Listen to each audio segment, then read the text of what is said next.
WFYI podcasts are made possible by Bloomington, Indiana, an American college town offering experiences like indulging in grub at Nick's English Hut, taking a stroll along Kirkwood Avenue, feeling the history and magic of Assembly Hall, and providing the chance to feel like a college kid again.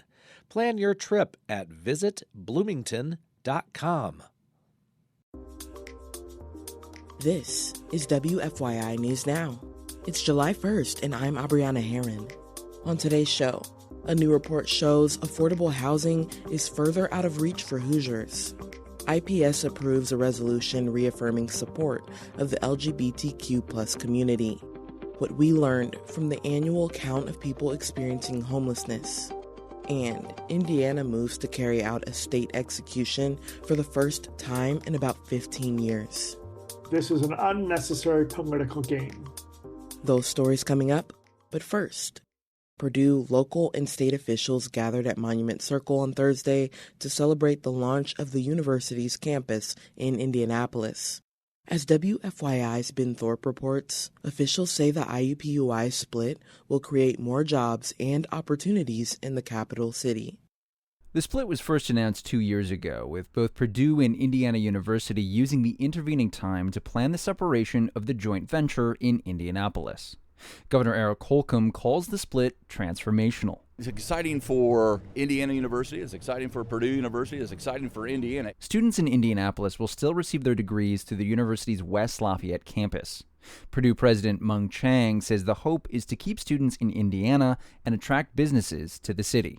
It's about economic growth, and it's about bringing for our capital city and central Indiana. The university will officially split from IUPUI on July 1st with a starting class of some 2,500 students. Officials say they hope to eventually have a student body of 10,000 in Indianapolis. I'm Ben Thorpe. Affordable housing is further out of reach for Hoosiers, according to a new wage report. The National Low-Income Housing Coalition and Prosperity Indiana's report shows it takes a little more than $22 per hour to afford a typical two-bedroom apartment statewide. That's more than $3 higher than last year. And Prosperity Indiana's Andrew Bradley says wage growth hasn't kept up. The average renter wage of $17.92 is only up 6 cents since last year. Bradley says addressing the problem will require solutions at all levels of government. He says that includes the state empowering local communities to enact change. Right now, if you have a housing choice voucher from the federal government, landlords in your local community are allowed to say, nope, that money's not green here. Bradley says Indiana's worsening crisis is another reason for the governor to create a housing commission to address the issue. The Indianapolis Public Schools Board approved a resolution last week reaffirming support for the LGBTQ+ community. The resolution denounces discrimination against any individual or community, including LGBTQ+ students. The Board of Commissioners said they strive to create a place where individuals and families of all backgrounds feel safe. The board passed a similar resolution last year when Indiana lawmakers introduced anti-trans legislation. Homelessness in Indianapolis continues to be an issue. Last week, the Coalition for Homelessness Intervention and Prevention announced the results of an annual count of people experiencing homelessness. WFYI's Zach Castle has more. The point-in-time count surveys people experiencing homelessness in Marion County on a single night in January. The count finds 1,701 people experienced homelessness that night, up 5% from last year. 339 people were unsheltered, down slightly, but still about 3/4 higher than the number of unsheltered people counted in 2022. Nonprofits and volunteers coordinate with shelters and fan out across the county to take the annual point-in-time count. The data is used by government agencies and nonprofits to make decisions about where to direct resources. Disparity persists in Indianapolis. Black individuals make up over half of those counted, despite only making up about a third of Marion County's population. I'm Zach Castle. Individuals surveyed most commonly cited job loss and lack of income as the cause of their homelessness. And for our final story today, Attorney General Todd Rokita is asking an Indiana judge to set an execution date for a man convicted of murdering 4 people.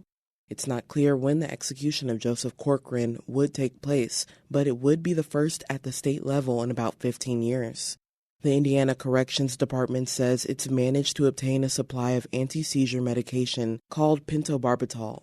Mainline execution drugs are in short supply, but several conservative states have obtained pentobarbital in recent years.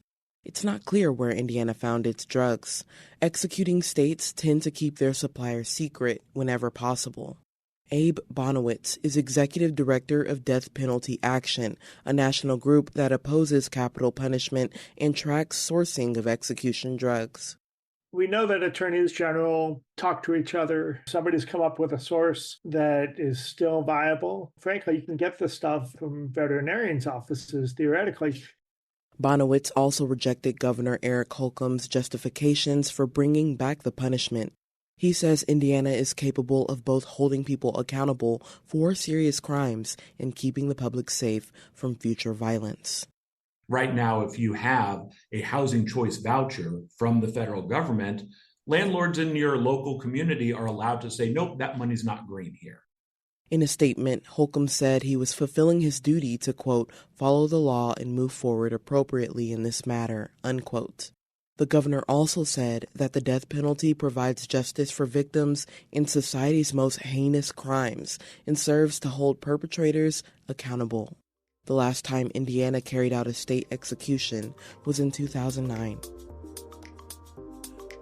That's all for today's episode of WFYI News Now. Our podcast is produced by Drew Daudelin with support from the news team at WFYI and public media journalists across the state. Our news director is Sarah Neal-Estes, Kendall Antron produced our music, and I'm your host, Abriana Herron.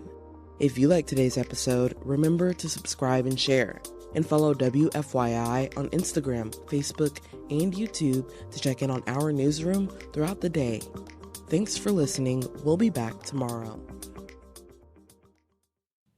WFYI podcasts are made possible by Bloomington, Indiana, an American college town offering experiences like indulging in grub at Nick's English Hut, taking a stroll along Kirkwood Avenue, feeling the history and magic of Assembly Hall, and providing the chance to feel like a college kid again. Plan your trip at visitbloomington.com.